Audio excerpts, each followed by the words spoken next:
So this is All Engines Go, Season 1, Episode 4, Rules of the Motherfucking Game.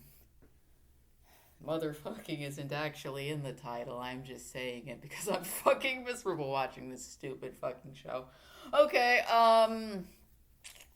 Thomas in this episode has to learn how to play and cooperate with all of the other engines. He, defying the rules of physics themselves, builds this course in order to play with his friends. I'm not gonna give this episode a synopsis. I don't fucking care. You don't fucking care. If you're a fan of All Engines Go and you are watching this, you are going to have to put up with the fact that I do not fucking care. I'm not gonna synopsisize. All I'm gonna do is talk about the things about this episode that I personally feel as an enthusiast of the Railway series slash Thomas the Tank Engine. It could have done right, it could have done better, and I will also talk about things that I do like. What did I like about this episode? Um, the writing, actually. This is something of a strange thing to say, but the writing actually does meet a baseline level of quality. The exchanges that the engines have with each other are very nice. They are very fun. They are probably the only part of the show that I consistently like is when the engines actually speak to each other. But that's it. I think that's the only part of the show that I like, generally speaking. And everything else is so difficult to even wrap my. It's difficult to enjoy. It's a very difficult to enjoy show for reasons that I've already talked about. But the lesson here is, I mean, I've already said it. It's about Thomas learning how to play with others. But it's so funny because I brought up the whole physics thing. Why would I bring this up again? Because it's important to establish that Thomas has wheels. What do I mean by this? Well, I mean that him constructing an entire ass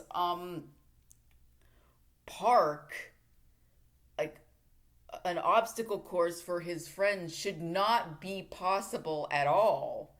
He can't wield power tools. He doesn't have hands. He doesn't have any fucking hands. But he defies the laws of physics in order to create this little obstacle course, and it's so funny. You know what? This show's relationship with physics is so fucking funny because they'll be on the rails and then they'll jump off the rails, but this show's relationship with railway realism is very fucking strange. Like, a couple of episodes ago, one, two, three, I don't know, I don't care. I'm not gonna try and figure it out. Thomas was messing with the the switch with the line switching mechanism on the main line in order to, because he was racing diesel. And here's the thing, why did he do that when he can just remove himself from the rails, do a 180, and then change the direction he needs to do without changing the switch? They don't need the fucking switches anymore. They defy the laws of physics. Why is it that this show will sometimes use railway realism and then the vast majority of the time it won't? Why does it pick and choose? Why is this show's relationship with his own physics so fucking inconsistent to the point where it just, to the point where shit like this happens? It picks and chooses what it wants from the laws of physics, and then it ignores everything else. Um, the lesson. What should I say about the lesson? This specific iteration of the show is aimed at much younger audiences. I oh my god, dude. The hit era, the original hit era, like from seasons 8 to 12, like that is the exact same audience it is aiming for. And I don't know what to say about that. Like, uh, what do I even say about that? Um, it's just so strange that they would choose a reboot in this style because, like, Mattel, the company that owns Thomas, they know that this show has a large periphery demographic because, again, the original books weren't just aimed at children, they were also aimed at the people reading the stories. The Reverend Audrey wrote stories that everyone could enjoy. It wasn't just for little babies. That's why Thomas has such a large adult fan base. Um, and their decision to just aim it only at toddlers is so strange. I believe I've already talked about this, so in regards to the lesson, third, fourth time I've mentioned this. Thomas has to learn how to play with others. Is this a good lesson for kids to learn? Yes. However, I think one thing that really could have improved this episode is if there were humans who worked on the railway again.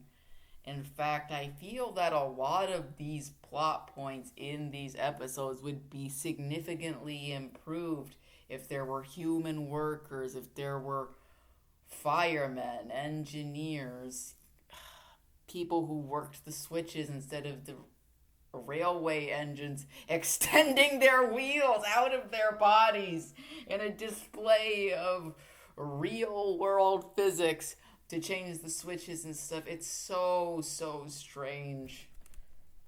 Because you could have Thomas talk with the his engineers and his railwaymen and be all like, "Hey, do you think my friends would like this obstacle course?" And then they could be the guiding light of the episode and be all like, "Well, Thomas, I have noticed X era and X versa and X whatever about this character. So of course, you should actually do something else to please your friend." But no, there aren't any railwaymen. And it just makes this show that much more strange because of its relationship with physics. Um, I'm probably gonna talk about like Gordon and Spencer sometime in this sometime in this project, but I'm not going to talk about them right now.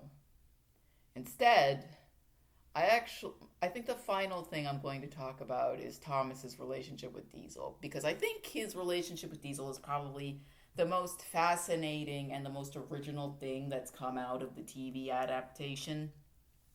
See, Thomas and Diesel have never actually met in canon in the Railway series. All of their interactions in the show have been completely made up by the TV staff. And if you ask me, I don't think it's very accurate to either of the characters the way they're written. I can guarantee you, if Thomas was the one to be paired up with Diesel, he would have been the antagonist of the episode.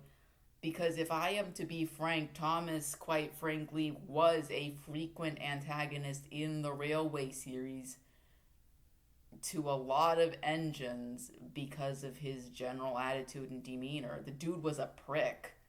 Like, Thomas the Tank Engine was known for being that coworker that you didn't like. He was an actual jackass. but he was a jackass in a way that specifically appealed to children who didn't have that much autonomy in their lives. Like, for adults, he was that one jackass co-worker that you didn't like, and for kids, he was a representation of a specific kind of experience that you would only know when you are very young. The feeling of not having that much autonomy and people always looking down on you because of your age or because of the position that you are in your life, and you always feel that you can always uh you can do things, you can be better, you can show them that they're wrong. Kids relate to that, but also adults relate to having an annoying jackass coworker who you kind of want to fucking punch in the face. And uh Diesel Diesel's characterization in the original books was very um he was just a very socially strange character. Like, he very clearly did not fit into the social dynamics of the railway. He was a little pompous, a little showboaty, but it was specifically in a way that was kind of dirty. Like, he was ostensibly Duck's foil in the story that he appeared in, and he only appears in one story in the original Railway series. See, Duck, the main reason Duck and Diesel conflicted is because their similarities led them down a similar path in life, whereas Duck isn't underhanded in the way he deals with you. Like, Duck is very direct with people. If he sees something or hears something that he doesn't like, he will confront you about it directly, but he will also be an asshole about it.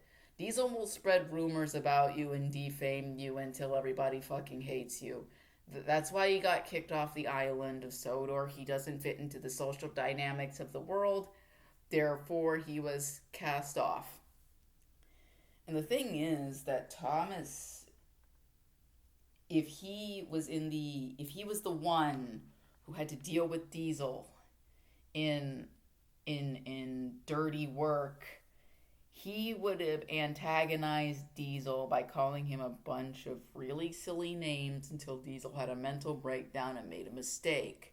And I imagine the moral at the end of that episode would be, hey, maybe you should leave your coworkers alone if they're trying to work.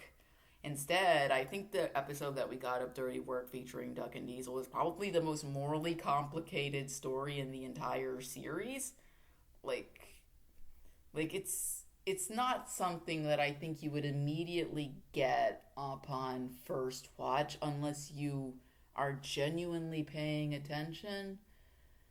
But it's interesting how similar Diesel and Duck are and how much that creates conflict.